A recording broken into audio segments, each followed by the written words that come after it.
नमस्कार दर्शक बंधु आज हेउची 1 अक्टोबर मंगलवार आसंतु जानिबा किछि गुरुत्वपूर्ण खबर विषय राज्य रे वर्तमान राजस्व निरीक्षक आरआई पदवी लागि पर्याय क्रमे परीक्षा चालू रहिछि। एहाकु नै साइबर अपराधी माने बेस सक्रिय होई उठिछन्ति। आरआई चाकरी देबाकू कहि आशाईଙ୍କ ठारू मोटा अंक टंका ठकी नेबाकू उद्यम आरंभ करिछन्ति। परवर्ती खबर नागरिकଙ୍କ सहायता ପାଇଁ सरकार विभिन्न प्रकार योजना को कार्यकारी करुछन्ति जेउथिरे आयुष्मान योजना अन्यतम जहा माध्यम रे आपन को जे कोनोसी सरकारी बेसरकारी हॉस्पिटल रे 5 लाख र मागणा चिकित्सा कराई परियो। एही योजना रे लाभ उठाइया ପାଇଁ आपन को एहार योग्यता विषय रे जानिबा को पड़ियो। आसंतु जानिबा एही विषय रे आयुष्मान कार्ड ପାଇଁ किए आवेदन करि परिबे। गरीब किंबा आदिवासी व्यक्ति जेउ माने आर्थिक क्षेत्र रे दुर्बल किंबा आदिवासी संप्रदायर होइथिबे जेउ व्यक्ति जीविका पाई दैनिक भाबे मजूरी उपर निर्भर करिथाए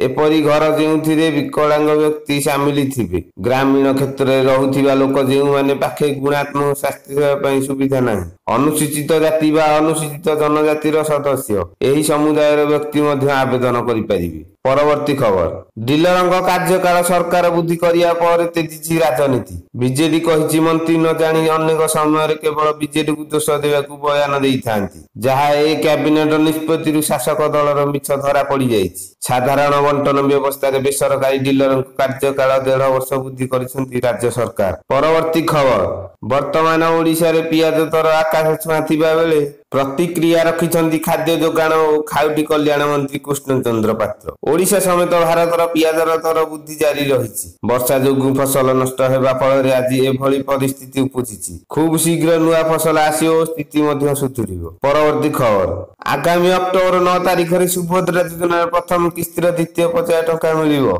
ए नै सूचना देइछन्ती उपमुख्यमंत्री प्रभाती परिडा। 40 लाख रु अधिक महिला को मिलिबो एही अर्थ। आसंता 7 तारिख सुधा नाम पंजीकरण करिथा महिला को एही टंका दिया जिवो। मुख्यमंत्री मोहन चरण माझी बारिपदार एहार शुभ आरंभ करिए बोली से सूचना देइछन्ती। परवर्ती खबर आसंता 2 दिन पर्यंत राज्य रे नाही बड़ वर्षा अधिकांश स्थान रे पाग शुष्क और मेघुआ रहिछि। गुरुचाप प्रलय प्रभाव पई आगामी 6 दिन वर्षा मात्रा अधिक कमिवा सह पाग शुष्क रहियो बोली आंचलिक पाणीपाग विभाग पक्षरु सूचना दिया जाइछि। तेबे अक्टोबर पहिला रे उत्तर उपकूल संलग्न जिल्ला रे 2टी स्थान रे हालुकारे मध्यम धरण वर्षा और घड़घड़ी बिजुली सह वर्षा हेबार संभावना रहिछि। विशेष करी उपकूल ओडिसा रो पुरी खोर्धा कटक जगतसिंहपुर जाजपुर केन्द्रापड़ा नयागढ़ अनुगुल ढेंकानाल आदि जिले में गरम गुली जारी रहियो। परवर्ती खबर पिला पाई बड़ पदक्षेप ग्रहण करिवो विभाग मंत्री को घारिलाणी छतुआ चिंता आग को मांडिया नहीं पारे छतुआर जगह खराब मानर छतुआ को नहीं उद्वेग प्रकाश करछन्ती उपमुख्यमंत्री प्रभाती परिडा। उपमुख्यमंत्री कहिछन्ती आग को छतुआ बदल मांडिया देबा पई चिंता करूछि विभाग।